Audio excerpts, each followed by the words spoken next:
Welcome to the SARE Ladies podcast, the sister brand of Subtle Asian Real Estate, where our mission is to get more people that look like us participating in the real estate industry. We invite experts to not just talk about real estate, but also about our unique identity as Asian women and the cultural values that shape who we are as investors. I'm Anita Wong. And I'm Tiffany Lee. We're both real estate agents and investors based in the Bay Area and New York City. Whether you're a seasoned real estate pro or just starting out, there's something for everyone here. So pour yourself a glass of wine or boba tea and join us as we celebrate the achievements and unleash the untapped potential of AAPI women in the real estate industry. Welcome to the SARE Ladies podcast. Now let's get on with the show. But first, a word from one of our fabulous sponsors. Ryan Cha is a pharmacist turned real estate investor who was able to quit his job at the age of 31 by consistently investing in real estate. Ryan was inspired to get into real estate investing by his grandpa, who bought a couple of properties in the San Francisco Bay Area back in the 50s. Over time, the rent there skyrocketed, and his grandpa was able to retire early. Not only that, but he was able to cover part of Ryan's college tuition and his brother's as well. This was a living example for Ryan of how real estate investing is one of the fastest ways to create generational wealth. Ryan bought his first deal in 2016, but because he didn't do due diligence, it actually cost him over $40,000 in repairs and improvements. However, he persevered, and 7 years later, he built up a multiple six-figure portfolio with 13 single-family houses on the side of his full-time job. In the process, Ryan has been featured on websites like BiggerPockets and Business Insider. And today, he helps others as a real estate investing coach. He uses a unique step-by-step real estate investment strategy, which has helped over 45 clients build their own rental portfolios to achieve financial freedom. Now on to the show. Hey everyone, welcome to another episode of the SARE Ladies podcast. I am Anita Wong, and with me is my co-host Tiffany Lee. Well, we have such a really exciting episode for you today, because today I swear had me sweating. I had a moment where I was like, I think we've made it, because today we have Paul Peebles and Ashley CAO from Old Capital Lending in the house. Welcome, Paul and Ashley. Hello, ladies. How are you? I'm Paul Peebles. Nice to see you both. And so now, if you are in the multifamily space, you have likely heard of Paul here, who is known in the industry as the Godfather of lending. Now, I have to ask you the history of this name, Paul. Who gave you this name? And it's okay to tell us that you named yourself that. Well, I would tell you that that's probably true. I probably named myself the Godfather, but I've been called the Godfather for probably about 15 or 20 years. And the reason being is that I've done so many loans that I know where all the bodies are buried. So that's why they called me the Godfather, because a lot of people come to me and ask me about, what do you know about this deal? And, tell me a little bit about, would you buy this property? So they come for information. So the Godfather typically always had the right information. And so that's why they called me the Godfather. I love that. And we have something special for you today, because we, Paul, after we sent this over, Paul sent over a clip of the Godfather where he plays the Godfather, but you have to wait all the way to the end, right, Tiff? Yes, we will be playing that as a teaser for the next installment. So do you want to get into more details about Paul, Anita?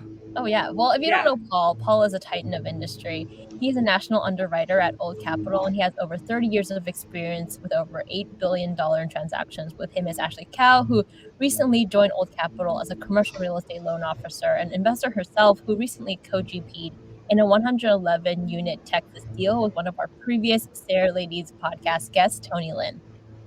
Today, we're going to mix in some questions from new investors with some hard-hitting questions for Paul and Ashley from more experienced investors.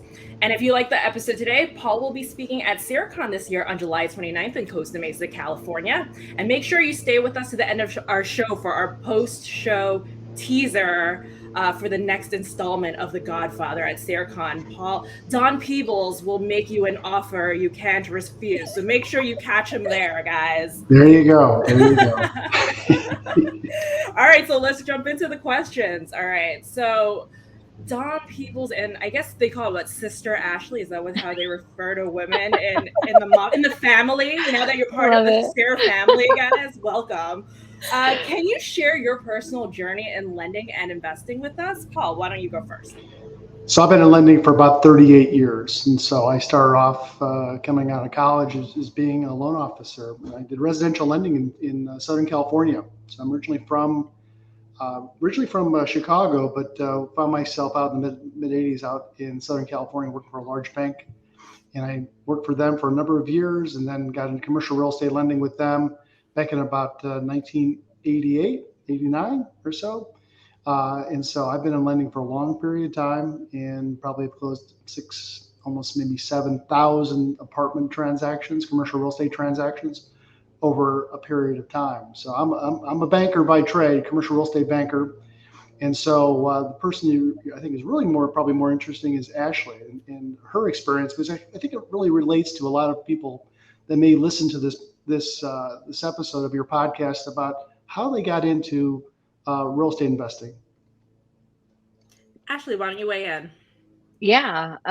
So, I mean, I grew up with an immigrant Asian family. So my family were refugees from the Vietnam War. And so were brought over to the US through sponsorship and kind of started from the bottom. And so um, I was taught growing up to, go to school, get good grades, get a job, and, climb the corporate ladder is kind of like what I was taught. And that was what my family was taught coming over to the US. That's the American dream, essentially.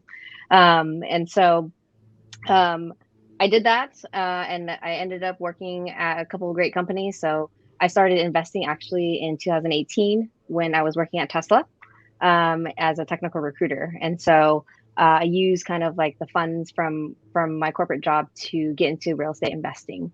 And during that time, that's how I met Tony Lin, who you mentioned earlier. And he was kind of starting his building his portfolio in the syndication space. And so I went to a few of his meetups, and I really enjoyed how he operated and how conservative he was in his deals and how he presented it to his investors. And so I had an opportunity to sit down and have coffee with him. And I pretty much asked him, I was like, how did you get into this space? Like, what did you do?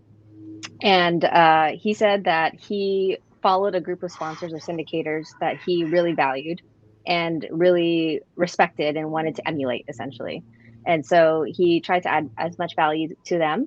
And one being that he was a passive investor in some of their deals. And through that, he did ask if he can shadow and follow along their journey. And so he went on trips with the syndication group, did due diligence with them, and just learned in the trenches. And this is like 2018. I was like, Tony, I'm going to do this to you one day. I'm just letting you know right now that I'm going to passively invest with you and I'm gonna follow you. So just letting you know. And so fast forward to 2021. During that time, I was kind of building my own portfolio of rental properties and things like that. But I was also looking forward to getting into more of the multifamily space. And so at that time, Tony did have a deal in Dallas that Paul was also working on. And I invested passively into that deal and asked if I can go on that due diligence trip with him. And so that's how I met Paul. Paul came out to the property. We walked the property together. We all went to lunch, and I got to know Paul a lot more through that. And so Tony was my mentor, and then Paul became my mentor during that time. And then now we're here. So now I'm in the lending space working with Paul and transitioning out of the tech and corporate world because I wanted to get more into the real estate space. That's so fabulous. And this is not included in the questions, but you guys just struck something in me. What were the qualities that you both saw in each other on meeting that made you guys decide that this would be a good partnership? Well, what I saw in Ashley was somebody that was driven, that had a background in sales to a certain extent. I mean, she was a technical recruiter, so she was calling people and trying to bring her company to the forefront of this software engineer, hardware engineer, and trying to bring people together. And so it's a little bit about what we do too at Old Capital, is that we bring the opportunity, that we bring the money to the people who have the need for the money. And so seeing that Ashley had a great background of being successful about bringing the people together, it's kind of what we do. And so I was like, I got to get that lady to come work with us. And so we're super happy to have Ashley on the team. Spoken like a true Godfather.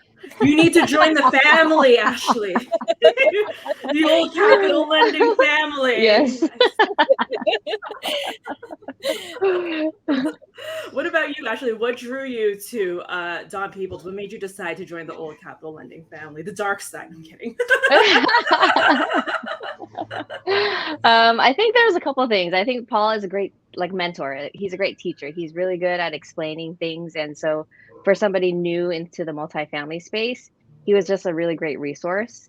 And he obviously brings years of experience that no one can really top. And so I think, that's why he's the Godfather. And I wanted to, so I guess, be in an environment where I can learn from somebody who's like that. So I will add one more thing to it too, is that this is an industry on the lending side and on the operation side that it's really male dominated.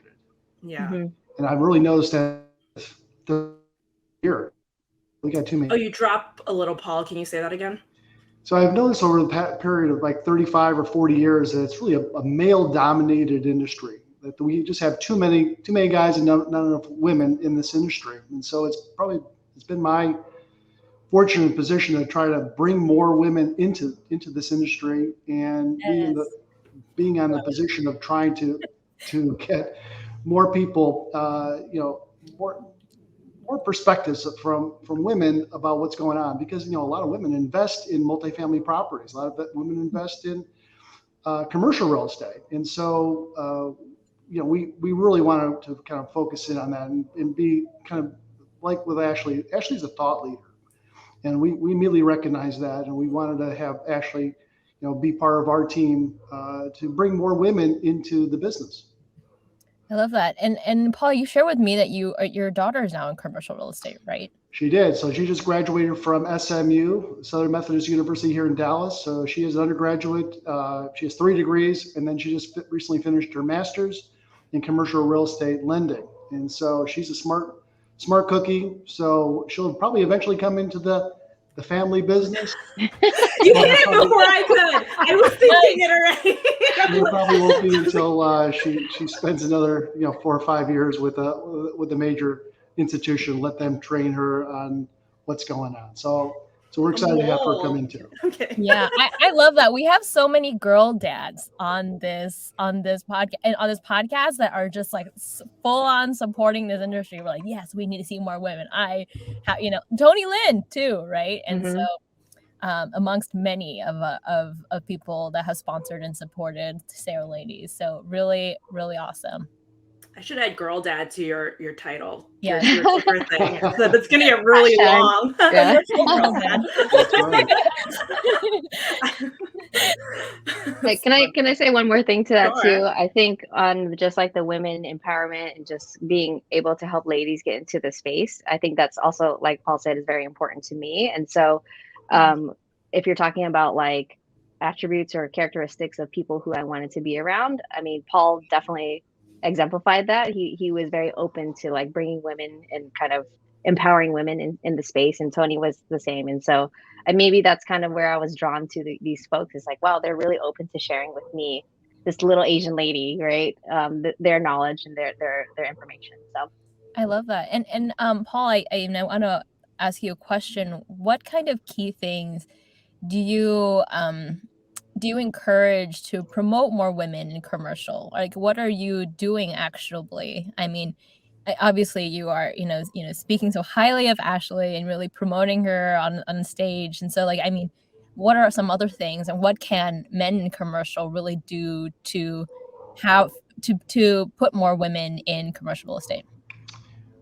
Well, there's a number of things that men can do to encourage. I mean, Ashley and I were in Las Vegas back in January, and she attended the National Multifamily Housing Council meeting down there, and there must have been 10,000 people. And I would tell you that it was 90. You tell me, how many men were there in terms of a percentage, Ashley? I think there was only 3 other women that I saw, and there was a uniform out there that I was not wearing. So It's 10,000 guys, 3 women. Yep. So it is absolutely lopsided on that. So there's a lot of things that women can do. First of all, get educated about multifamily or commercial real estate. Go to a educational mentoring group to get a little bit of understanding, and then attend some meetings. There's a group called Crew, and it's really a real estate for women networking. So commercial real estate opportunity for women. There is different CREW groups throughout the United States that I would encourage you to get into. A lot of women who work for banks or lending institutions are a part of that. And so it's a great way to network through the industry by talking with other women about how they did it and how they can bring you in as an assistant, and then work your way up once you have enough knowledge to get into their position. And that's what I want to make sure people do, is that you have to start with a little bit of knowledge, but find the person that's going to promote you and bring you up to the next level. That's amazing. All right, so repivoting from that, let's jump into the investor conversation, right? So Paul and Ashley, what do you both think are the key tools a new multifamily investor needs to have? Ashley, I'll let you take that. I think the relationship. So I think kind of like the segue from the previous conversation is having the right people in your corner. So if you're a new multifamily investor, you want a seasoned operator that you can refer to or lean on to help with operations if you want to be a GP. You want a seasoned lender who's been through different cycles. So obviously, Old Capital and Paul have been through multiple downturns. And so how do you navigate those type of situations? And then, that also goes with the broker, the property manager, like how have they navigated different types of situations so that you can be successful from their experience. Yeah, absolutely. And so one of the things I will also tell you is education. So, mentoring groups, education groups, be part of something that some people that actually know what the heck they're talking about.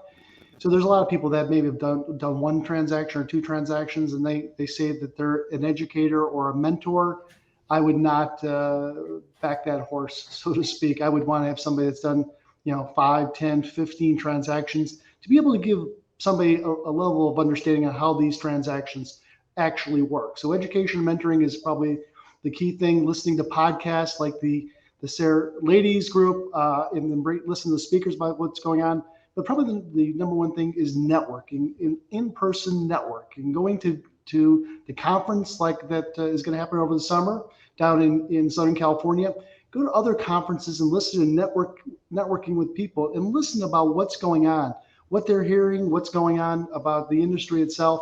And then, then you have enough information. I don't want you to just, put $50,000 or $100,000 blindly into a transaction because you like the person. But if that person doesn't have the experience level that you would want to trust, your $50,000 or your $100,000 into, I would not invest with that person. So, get a level of education. That's probably the biggest thing, education. That is a great answer. Given both of your extensive experience in closing high value transactions, how have you seen the multifamily market evolve over the years? And what would you say is unique for investors jumping in now? I think the first question, Paul, I think you can probably speak and really attack. And I think, Ashley, you can get us started on that second piece. So, Paul, how have you seen the multifamily market evolve over the years? So years ago, and I'm talking about 35, 40, maybe 50 years ago, it used to be three people that would buy an apartment building. And it was the rich guy and his wife. So that's one. And then it was the operator that was going to operate the property. And then it was probably somebody else that was going to be putting the deal together. So 90% of the transactions were a three-person prong approach. And that's how it was done. There was no syndication. There was maybe 10%, but it was three rich people that were buying an apartment building. And, apartment buildings were a lot less expensive, 35, 40 years ago. Now they're getting much more expensive. So that dynamic has changed from the three rich people to being, those are only 10% today. And it's 90% are syndicators. 90% are groups that come together and lean upon people that can raise capital. So 100,000, 100,000, 50,000, 175,000. So everybody brings in money to the table.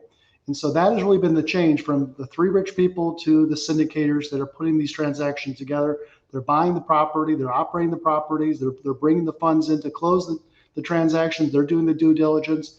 So that's been a big change in the last, say, 10 or 15 years. And so there's been a huge amount of momentum in the syndication. Now it's starting to wean a little bit back, but it's still very popular as the syndication model.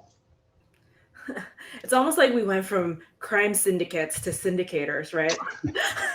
Yeah, that's right. Organized crimes. Yeah, right. Like it started off very much as a family business, and now it's expanded to a bunch of a GP and an LP and operator. So it is very organized in that way. It's organized LLCs, not organized crime. And maybe that's how I got the Godfather tag. Probably. I put those syndicates together. I put those groups together. And so, that is something that don't fall for the story with the operator, because everyone has a great story, but fall for the experience and maybe try to talk with other people that have invested with this person before and see how they can overly communicate to you. See what their level of knowledge is. Have they, do we have enough capital to keep us going through a rainy day?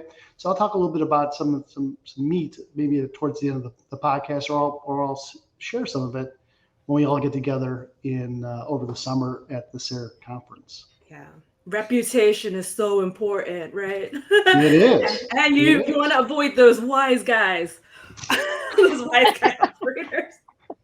I'm on fire. I love this analogy. It's not going to stop, guys. I'm sorry. I'm going to beat a dead horse until you guys are sick of me. Sorry. All right, Ashley, we'll ask you, what would you say is unique for investors jumping in now, since you're a more recent player relative to Paul? Yeah, and I think it's I guess on the lending side, the lending has changed. And so with interest rates rising and things like that, the approach is different. And so the bridge lending option that has been really great for the past few years maybe are not the best option right now. And so what is the different strategy that you can take so that you still can get to the multifamily space? And I think Old Capital can help strategize with that. And so the landscape is definitely changing with the economy changing. So. And side question, how do you guys deal with, folks who might default on their loan? How do you take care of them? Well, we haven't seen a lot of defaults. I will tell you that. Now we are going to see a number of softness in the market itself, and so we're trying to figure that out as we speak. And so one of the things that we're concerned about is in the last few years, I would say 8 out of 10 apartment transactions were bought with adjustable rate bridge loans that were only for, say, 3-year terms. And those terms, when they were originated a few years ago, the rates was about 3.5%. And now, because interest rates have risen, about 8.5%, almost 9%. So what do you think that does for monthly mortgage payments? And many borrowers who bought a rate cap, which is kind of like an insurance policy to keep those payments down if the rates go up.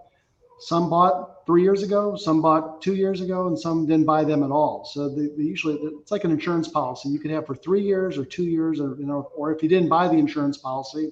So imagine that if you didn't buy an interest rate cap today, if that interest rate cap is expiring, if you did buy one, it could be millions of dollars that you'd have to spend to buy another interest rate cap. So again, these are 3-year maturities, so they're coming to a head right now. So that's one of the things that we're concerned about, is that these short-term bridge loans that have been playing up to the momentum of values going up, they're going to have some problems. And so we haven't seen them yet, but we're going to start seeing them in the future. That's where I think ladies of SARE can really take advantage of, for people that did not have enough money for a rainy day, that they were now come in and buying at maybe a lower price. Are you seeing a lot of people buy other people's interest rate caps right now as a result of that, because they didn't insure themselves earlier? No. So an interest rate cap is like an insurance policy, like on your house. Mm-hmm. And so in case your house burns down, there's insurance that covers it. So there's really not people that go out there and insure somebody else's deal. So they go with big banks that take the opposite side of the equation. They think the rates are going to remain flat. And so if interest rates do go up, that insurance policy or that bank will pay on behalf of the borrower who bought that policy X amount of dollars to make those payments on behalf of rising interest rates. So you're not really seeing other people get into that market of buying the interest rate cap for somebody. But if someone wants to sell and that interest rate cap is still in effect for another year or two, you can resell that interest rate cap to somebody else. Mm-hmm. And that's what I've seen before, is that if somebody was selling a property, they had an interest rate cap on, and there was still time left on it, and it was worth something, then you could go out and sell it to somebody that was buying a property or needed to buy an interest rate cap for that. So that there is value in that interest rate cap for somebody else. Yeah.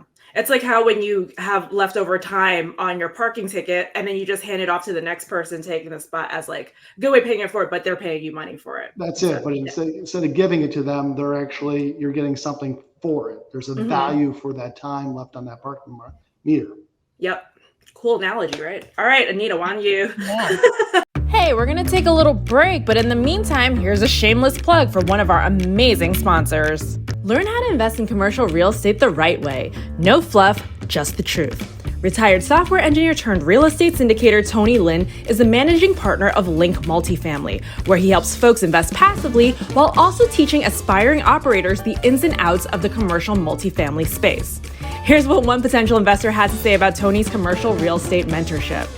Last year, I shadowed Tony on his latest acquisition, a 111-unit Class A property in Dallas, where he showed us exactly how he intended to execute his business plan. It was a great educational experience. Tony Lin and the Link Multifamily team love to share their recipe for success and empower you to do the same. To get in touch with Tony and his team, visit linkmultifamily.com. That's Link, L-I-N-K, multi, M-U-L-T-I, family, F-A-M-I-L-Y.com. Now on to the show. Well, that's a good lead up, because actually this came up at the talk the other day that I actually met Paul and Ashley at, was about all these opportunities that are going to be popping up, right? So how would you as an investor prepare for the opportunities that are coming? What are some of the strategies that you might be looking to? Well, one of the things I would tell you, again, going back to assembling your education with the right people to talk with and make sure to figure out if they know what they're talking about. Are they going to invest right now? Are they going to wait for another 6 months? But education is the most important thing. Networking is great. I mean, not only do you want to get, I'll use this, you want to get a fishing pole, which is the education mentoring, but you also need a fishing pond or some place to catch the fish. And the fish are really the amount of money that you need to buy a property in the syndication. So you throw your line with your education, your mentoring, and you pull this thing up, and it's $100,000. You throw it out, it's another $100,000. So you're going to start to assemble money out of the fishing pond, but you can't go into the fishing pond until you have the education, you have the network to figure out, is this a good deal? Can we raise money and do it? And so, yeah, there's going to be opportunities, but right now is the time to educate yourself and continue to network with a group of people that you want to do business with in the future. Yeah, and this might be a plug, but I've been listening to the Old Capital podcast that you co-host with Michael Becker, and it's a really great resource. I've been just binging all of your episodes, and they've been really great too. So lots of dense information that I've actually had to sidebar Tony. I'm like, Tony, what is he saying here? So I was like, I've sometimes have a list of questions for him, but it's a really great place for me to start. So I think actually we have the link in our show notes. So everyone that is listening, you must go after this podcast, go over there.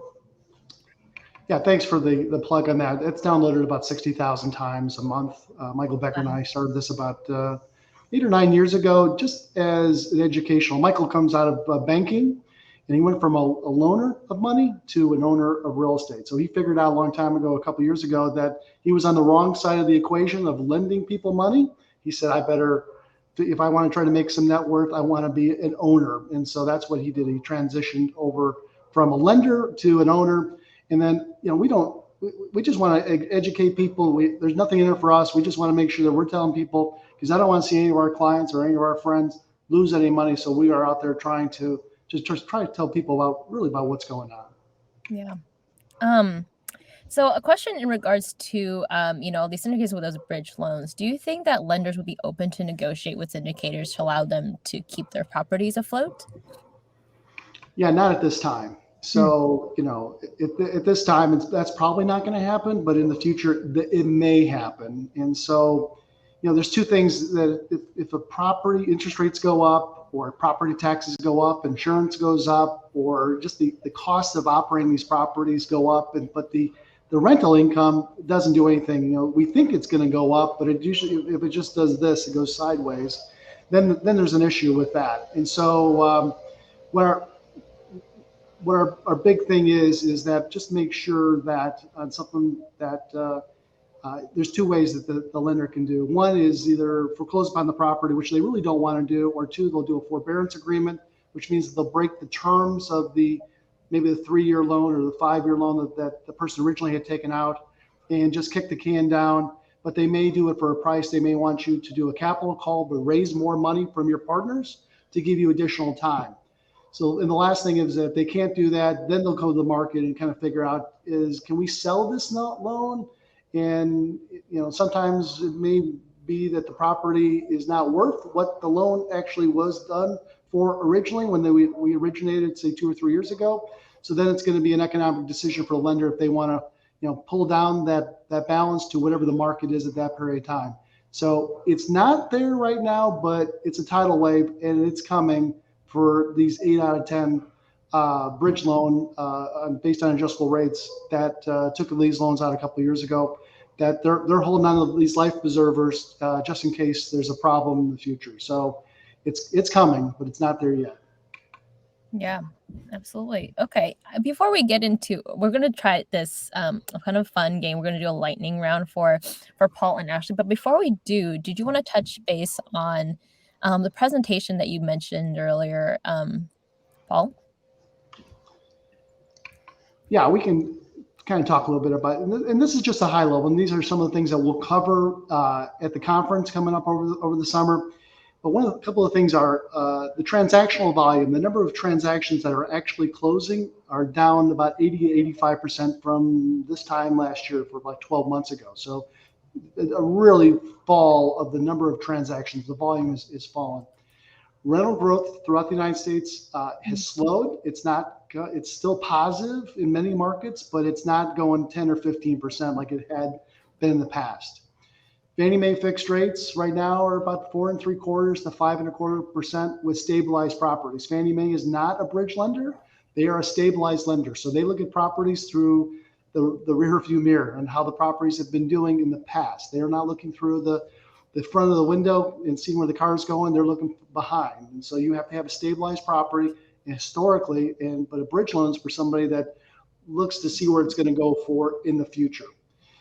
There's more money needed on these transactions for down payments. So we're seeing probably about maybe 55 or 65% leverage. So you need to bring in 35 or 40%, maybe 45% on the down payment today. So it's not like it was back a number of years ago. A lot of these sellers are still proud of their properties and they're still charging a high sales price. And so if you want to buy these properties for the cash flow, you got to bring some big dollars to the table. Regional banks are really not lending too much anymore. If they're going to do it, they're going to do it at lower leverage, and there's really not a lot of construction money. And so what I mean by that is that in Texas or in Southern California, people like to build apartment buildings, but if the interest rates are so high that because right now prime rate is at 8.25%, it becomes difficult for people to make the numbers pencil out. And so I think we're going to have about 2 or 3 years with properties that are not going to be built. The properties that are being built today, that's from like 2 or 3 years ago. But the ones that are going to be starting here in the future, they're on hold because it's just too expensive to do. So we can keep talking about it, but I'm going to save a lot of this stuff for when we all get together over the summer. No, I had a follow-up question to that. Okay, one more. All right. I guess this will be the last investment related question, and then we can jump into the lightning round. But given these market conditions with high interest rates, what would be your suggested alternative strategy for when there's high interest rates? Do you suggest people sit on the sidelines and wait and see, or what should investors do? What would be your recommendation? And have you seen a market cycle like this before? Well, yeah, I've seen many market cycles like this. I mean, I started in the savings and loan business back in the mid 80s. And so I've seen that. I've seen the subprime stuff. I've seen a number of markets that, how I came to Texas because California was falling apart in 91, 92. So I was part of that out in Southern California. So I've seen this a number of times, but I always go with the phrase, and you may like this, you may not, but marry the property, but date the rate. Marry the property, but date the rate. So if you like the deal and it makes sense, buy it, but you may have to refinance it at some period of time to get a lower rate. So just date the rate in the terms. That is great advice, and that's advice real estate brokers give their customers as well. Okay, cool. Now let's jump into the lightning round for Ashley and Paul. And feel free to just jump onto it together. I'm not going to pressure you guys to come up with 3 each because I feel like that would be really mean. But lightning round, first thing that comes to mind, 3 places you would invest in right now and why. Go. Dallas. Dallas, Texas? No.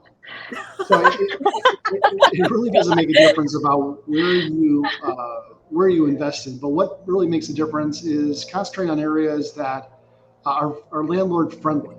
Now, that's kind of the smile of the United States, from Arizona all the way out to Florida. Those are the areas that are not overly. Oh, you dropped off, Paul. Oh, did he freeze? It looks like he froze. Anita, did you freeze? You didn't freeze. No. No, he was getting to the good part. It's good. Well, we'll just consider lightning. We'll move to Ashley first. Well, Paul, you dropped off and you were getting to the good part. All right. All right. Let's rewind. You said we lost him at smile, I think. Yes, after the smile, you would invest in. Oh. Is he gone again? He was just faking us out that time. He was just. Love it. So 3, 2, 1. So I would concentrate in areas that are landlord friendly and not overly restricted. So think about the United States and the big smile between, say, Phoenix, Arizona, all the way down to Florida. These are areas that are landlord friendly states. That a phrase that we use here in Texas is with landlords: if you don't pay, you don't stay. Where if you don't go out to Southern California, Northern California, that tenant doesn't pay, well, they can stay there for 1 or 2 or 3 years, and however long it takes them to get evicted out of the property. So it becomes very difficult. So I really don't care too much about where you invest in, but just make sure that if you're investing in an area that it has that does not have the restrictions that a lot of the areas that have, and then 2, make sure they're business friendly and there's a lot of jobs coming in, because apartments are really tied to the jobs industry. So you want to make sure that the areas that you're investing in have this big flow of jobs. I love that answer because a lot of investors will just strictly look at the numbers, and with real estate investing, it's almost an art and a science. You have to also consider legislation in addition to the numbers of local legislation. So that is a great one additional thing too is a lot of people, what they do is they look at just the value of the property, the cap rates or so. That is absolutely insane. I would never do that. And then find out the good areas to buy. And Michael Becker's rule number 1 is don't buy in the hood. And so be very careful in areas that are demographically challenged with bad schools or things like that. That, you're even if you were to buy a property that would be a low price, it'd be very difficult to change the demographics of the area. You're not going to be able to do it yourself. So that is a big challenge that I see in multifamily. The second thing is don't diversify yourself throughout the United States. Concentrate in one area or 2 areas and become an expert in that area. So if you're looking for Dallas, stay in Dallas. If you're looking for Oklahoma City or Tulsa or wherever the hell you want to go to, stay in that area. Yeah. because there's so much nuance, right? A lot of people think it's a safe play to just spread their chips everywhere, but being an expert gives you like a specialist edge. 100% correct, I think. Awesome. And that's actually a great segue to the next lightning round question. 3 places, I guess we just did 2 places, right? Oh wait, you kind of covered that Arizona area, so I guess that's a good enough lightning round answer. We'll go with that. 3 places you'd avoid like the plague, and why? I'll go with Ashley. Ashley for the win. Go ahead. Well, I'm gonna just say that what Paul mentioned, so diverse job market, population growth, market stability, all that. So if it doesn't check those boxes, don't invest there. Yeah, I don't think I have any areas that I would not invest in. I mean, there's areas in Northern California that I would be challenged in. There would be areas of Southern California I would be challenged in. But just because not so much the areas, but the laws of the state itself. And so go beyond just looking at prices, go beyond of a per unit basis, look for what the demographics are of the area, schools, the education systems, the jobs, and think about that. So it doesn't really make a difference about where you're going into, but look at if you ever have to take the property back from the tenant and re-tenant it, how difficult is it? That's good. I love that answer. Okay, next lightning round question. I'm going to adjust it a little bit, Anita, because I want to know both. Worst piece of advice you've ever received in the industry and personal? Worst advice. Worst industry advice and worst personal advice. Go. Worst, I would say for me, for both is somebody told me don't ask why. And I was like, that is the worst advice I've ever heard for personal and industry. Lightning question, who was it? No comments. What about you, Paul? I don't have really an answer for that one, to be honest with you. I mean, I've made a lot of mistakes, but I've been doing this for a long period of time that I've learned from my mistakes, and hopefully if you learn from your mistakes, you can hopefully share that information with other people, and so making those other people smarter on the backs of your mistakes. And so I really haven't received a lot of bad advice. I would into commercial real estate investing. So I've been a good loaner of money, but I wasn't really a good owner of real estate up until probably about 10, 15, 20 years ago. So I wish I had started, 35 years ago. Smart answer. And that's a learning, there is a learning curve, right? A lot of new investors go into it thinking it's going to be super easy, like true passive income, and then they're in for a rude awakening. And they just like hemorrhage money, and they don't expect to hemorrhage that much money. Which leads us to our last lightning round question. Do you think something like Silicon Valley Bank could happen to multifamily, or do you think multifamily will have a soft landing? In either case, why do you think so?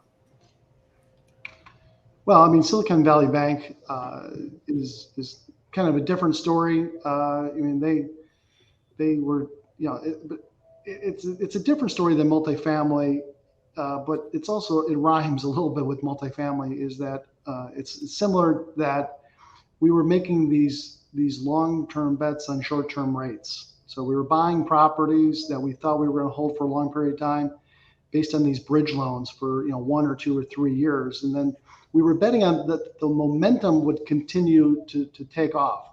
I think with the interest rates, when they jumped up so much, by 5%, 5.25% over a period of 12 months. Now, I saw that back in 1983 when Paul Volcker changed interest rates on short-term rates 5% in one day.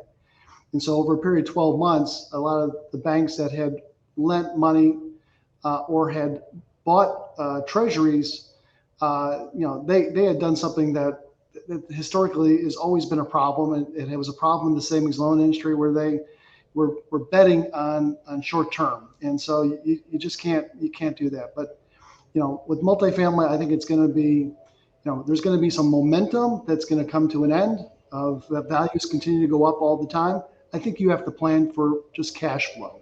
Plan on cash flow, and that's the big thing I want to talk about. That's what real estate's all about. It's not that rapid appreciation that we've seen the last 10 10 years. That doesn't happen. It just cannot happen. You just can't have these stocks continue to go up. There has to be a backside of the mountain, and we're going through a little bit of the backside of the mountain right now. But I mean, I also will encourage you to dollar cost average into this market, because I know over a period of time, if you own commercial real estate over a period of not 3 or 4 years, but 10 years or 20 years or 30 years, these properties are going to be much more valuable in the future.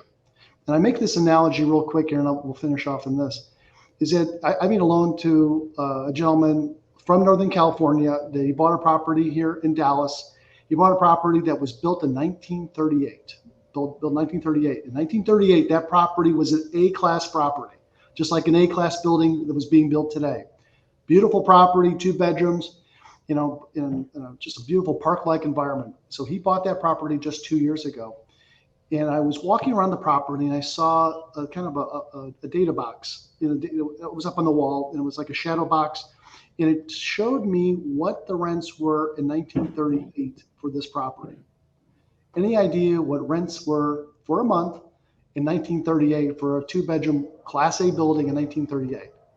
$5. Price is right. $1. Yeah, $27 a month. $27 a month. Wow, that was close. Nobody else guessed. No, but $27 a month, that's what rents were at that period of time. Any idea what those rents are today? What market is this again? It's in Fort Worth. So it's a major metropolitan area, beautiful property, still well maintained. It's about $1,950. So it's gone from $27 a month to $1,950. So the values have gone up tremendously on that property. So again, if you hold these properties over a period of time, the momentum will be with you. We just can never tell. Interest rates may go up, interest rates may go down, NOI may go up, NOI may go down, cap rates may go up, or may go down. We may have a new president, they may come and they may go, but over a period of time, if you're committed, you'll make money in commercial real estate over a period of time. And so that's my advice to any of the newbies: stay committed and commit to be in there for the long run. Yeah, and it's great. Like 1938. None of us were alive then. That's kind of how generational wealth is kind of built too. Like everyone here would be a winner if someone related to us, like our grandfather or great grandfather, bought in 1938 and the family still held on to it for as long as we did, right? But isn't that crazy? Wow. And so that's what my 2 cents is with you is buy these properties and be committed. Yep. All right. Well, thank you so much for these nuggets of wisdom, Paul and Ashley, and sitting with us today, recording this fabulous episode of SARE Ladies, Transaction Titans. And for our diehard SARE Ladies fans who stayed for our post-show credits that we teased early on in the show, what we're going to run is from Paul Peebles' past Old Capital Lending Conference. So if you guys want to check out his future conferences, they're a lot of fun. What is the next theme for this coming year, Paul? Why don't you fill us in on that before I run the video? All right. So the next Old Capital Conference, which happens in the fall in the Dallas-Fort Worth area. It's always in the Dallas-Fort Worth area, central part of the United States. And so fly into Dallas or fly into one of the surrounding areas. It's going to be Top Gun. So it is really to make sure that you're running on full afterburners and that you're going to be safe on this. And so we'll have a fantastic speaker. We have very dynamic speakers that come in. They're not industry specific, but they're thought leaders, and that you want to listen to them. So we'll bring somebody in, and we want you to come to that conference. Go to the oldcapitalconference.com, oldcapitalconference.com. And then we look forward to seeing everybody out at the SARE conference coming up here. Make sure you spend some time with Ashley. She's an up-and-comer. She's a great networker, and she's a wealth of advice. And because she's been there like what you have, and that you can relate to her more than probably you can relate to me. But we certainly do appreciate being on your show, ladies, and we do appreciate all the things that SARE does in helping the industry. Okay, bonus lightning round question. Would you say you are a maverick, an Iceman, or a goose? And why? I have no idea. So I have no idea. I'm probably a maverick, but okay. I would think so. And so one last thing I want to add in James Eng, ENG, James is with Old Capital. He's the professor. Watch some of his videos. He does a great job of educating people about what's going on in the industry. He does the mathematics behind it. If you're looking to take just baby steps to understand some of the stuff, James breaks it down. He has a monthly video, and then every Tuesday he has a live chat type of a deal on YouTube. But if you're looking for just to bring yourself to the next level, watch some of the James Eng at ENG's with Old Capital, the professor, some of his videos. I think Actually, you'll learn a ton. We actually do have his link in the show notes, so everyone please go there to even get your SARECon tickets and your Old Capital Conference tickets, which I will be there. I actually got my tickets already. So we're going to have a SARE Ladies band and just show up in our yellow shirts, as we do. Fantastic. All right, that's it for our show. As a reminder, guys, Paul and Ashley will be joining us at SARECon. If you guys don't go and buy your tickets, you may or may not wake up to a horse head under your sheets.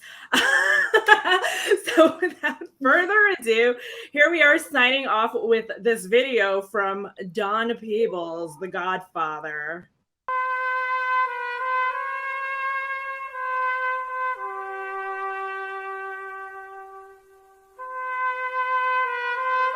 He's ready for you. Godfather, I come to you with an opportunity. I've never come to you with an opportunity before, but I need a favor. It's a 150 unit value add in Irving, Texas.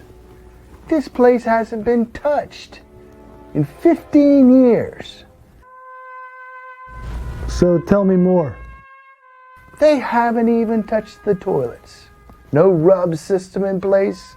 We can come in there, redo this thing, make a boatload. So why do you come to me? I need you to call the seller. Put in a good word for me. I need you to give me some financing. We're talking long-term, low interest, maybe some interest only. Think you could do that? So I like to do favors for my friends and folks that are part of the Old Capital family.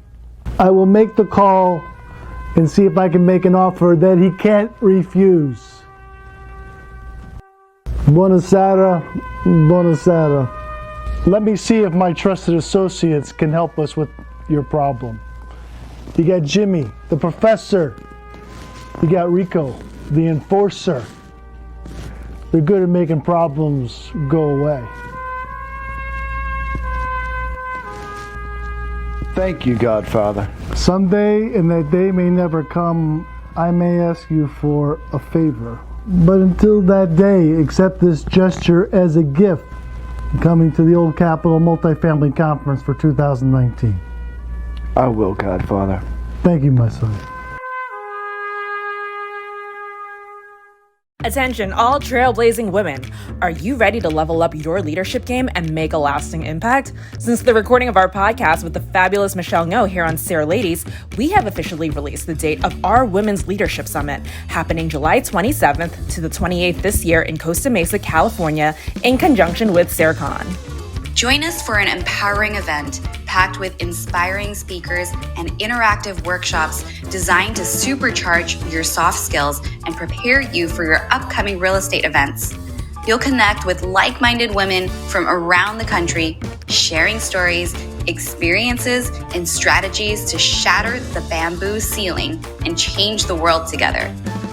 We've got an incredible lineup of speakers, including trailblazers like Christine Chow of Texas Urban Realty, Gina Shin of Fractional and Shin Equity Partners, Jenny Locke of Zen Coast Homes, and many more amazing women who are going to share their personal journeys and challenges to teach you the techniques they learned to be successful in the world of real estate.